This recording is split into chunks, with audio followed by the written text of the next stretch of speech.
လုပ်ပေးသွားမှာကတော့ English language lesson 4ပဲဖြစ်ပါတယ် lesson 4မှာဆိုရင်ဒီတစ်ခေါက် sharing လုပ်မယ့် story လေးကတော့ The Lions and the Mouse ချင်းသေးနဲ့ကြွက်ကလေးအကြောင်းပဲဖြစ်ပါတယ် One day a lion was enjoying his nap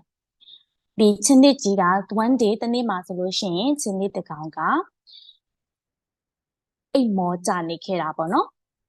A mouse was playing nearby and soon began to run up and down on him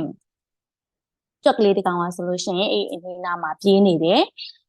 အမှမကြခင်မှာပဲသူကချင်းသေးရဲ့အပေါ်ကို run up and down ဆိုတာကအပေါ်တက်လိုက်အောက်ဆင်းလိုက်နဲ့ပြေးကစားနေခဲ့တာပေါ့နော် The lion woke up with a roar and grabbed the mouse ချင်းသေးကြီးကနိုးသွားခဲ့တယ်ဘလို့နှွေးသွားလဲဆိုတော့စိတ်ဆိုးတာပေါ့နော်သူနိုးအောင်လုပ်လိုက်တာကိုစိတ်ဆိုးသွားတဲ့အတွက် woke up with the roar ဆိုတာကဟိန်းဟောက်ပြီးတော့နိုးလာခဲ့တယ် and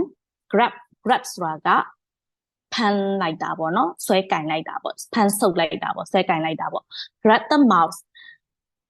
ကြွက်ကလေးကိုချင်းလေးကဖမ်းကင်လိုက်တယ်ဆွဲကင်လိုက်တာပေါ့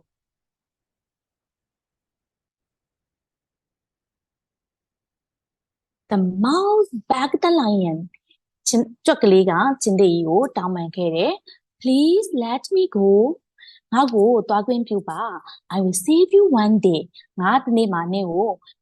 ကူညီကယ်ဆယ်မှာပေါ့အဲ့လိုမျိုးဆိုပြီးတော့ကြွက်ကလေးကချင်းလေးကိုတောင်းပန်တယ်ငါ့ကိုလွှတ်ပေးပါတနေ့မှငါနေကိုပြန်ကယ်ပါမယ်ဆိုပြီးတော့တောင်းပန်အဲ့ဒါကိုချင်းလေးကြီးက The lion laughed at the idea and freed the mouse ချင်းလေးကအဲ့ဒီကြွက်ကလေးရဲ့ idea ကိုအကြံကိုရေမောပြီးတော့မှသူကကြွက်ကလေးကိုလှုပ်ပေးလိုက်တယ်သူရေမောခဲ့တာပေါ့နော်ကြွက်ကလေးကဒီလိုသူ့ကူညီမယ်လို့ပြောတယ်ဆိုတော့သူကအရန်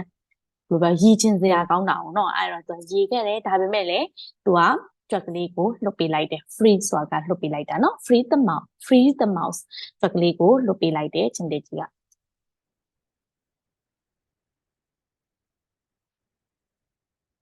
A few days later ဒီရက်အနည်းငယ်ကြာပြီးရဲ့အချိန်မှာလေ The lions were caught in a hunter's net ဒီမုတ်ဆိုးကြီးရဲ့ hunter's net ဆိုတာကမုတ်ဆိုးရဲ့ကြော့ကွင်းကိုပြောတာเนาะမုတ်ဆိုးရဲ့ကြော့ကွင်းထဲမှာဒီချင်းတစ်ကဖမ်းမိခဲ့တာပေါ့ caught ဆိုတာကဖမ်းမိခဲ့တယ်ရက်အနည်းငယ်ကြာပြီးရဲ့အချိန်မှာချင်းတစ်ကမုတ်ဆိုးရဲ့hunter net ထဲမှာမုတ်ဆိုးရဲ့ကြော့ကွင်းထဲမှာသူကဖမ်းမိခဲ့တယ် he roared in pain သူကနာကျင်သွားနဲ့ဟိန်းဟောက်ခဲ့တာပေါ့နော်နာကျင်ပြီးသူကအော်ဟစ်ခဲ့တာပေါ့ The mouse had the lion had ဆိုတာကကြားခဲ့တာ The mouse had the lion ကြွက်ကလေးကချင်းလေးရဲ့အတန်ကိုကြားခဲ့တယ် and he came to his help ဆိုတာကဒီ his help ဆိုတာကဒီကြွက်ကလေးကိုသုံးထားတာเนาะဒီ his ကချင်းလေးကိုပြောရည်ညွှန်းတာမဟုတ်ပါဘူးကြွက်ကလေးကိုပဲရည်ညွှန်းတာဒီကြွက်ကလေးကသူကလာခဲ့တယ်သူကကူညီပေးဖို့အတွက်သူကရောက်ရှိလာခဲ့တာအဲ့ဒါကိုပြောချင်တာပါကြွက်ကလေးကဒီချင်းလေးစီကိုကူညီဖို့အတွက်ရောက်လာခဲ့တယ် He nibbled the net with his sharp teeth he nibble ဆိုတာကကိုက်ဖြတ်တာ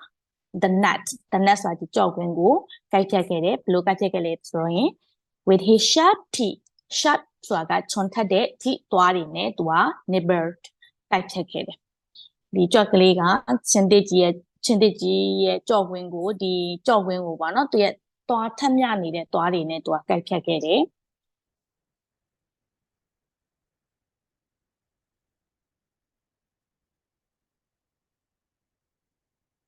The lion was soon free from his trap ဒီချင်းတစ်ကြီးကမကြခင်မှာပဲဒီထောင်ချောက်ထဲကနေပြီးတော့လွတ်မြောက်လာခဲ့တာပေါ့နော် The lion and the mouse were friends forever after ဒီချင်းတစ်ကြီးနဲ့ကြွက်ကလေးဆိုလို့ရှိရင်ထာဝရမိတ်ဆွေကောင်းတွေဖြစ်သွားခဲ့ကြတယ်တဲ့ Both of them had learned that it is good to help someone who has helped you ဒီကိုကူညီခဲ့ပူတဲ့သူကိုပြန်ကူညီရတဲ့အလုပ်ဆိုတာအရင်ကောင်းတယ်ဆိုတာကိုသူနှစ်ယောက်က learned ဆိုတာက သိခဲ့ကြတာပေါ့နော်ဒါသင်ယူတယ်လို့တော့မသုံးဘူးပေါ့သူတို့နှစ်ယောက်ကအဲ့လိုမျိုးသိခဲ့ကြတယ်လို့ပြောရမှာပေါ့နော်အဲ့ဒီအတွေ့အကြုံတွေကနေပြီးတော့သူကသိရှိခဲ့ကြတာပေါ့တယောက်ကိုကူညီထားတဲ့သူကပြန်ကူညီတဲ့အလုပ်ဆိုတာကောင်းသောအလုပ်ဖြစ်တယ်ဆိုတာကိုသူတို့နှစ်ယောက်ကနားလည်သဘောပေါက်ခဲ့ကြတာပေါ့ကျမရဲ့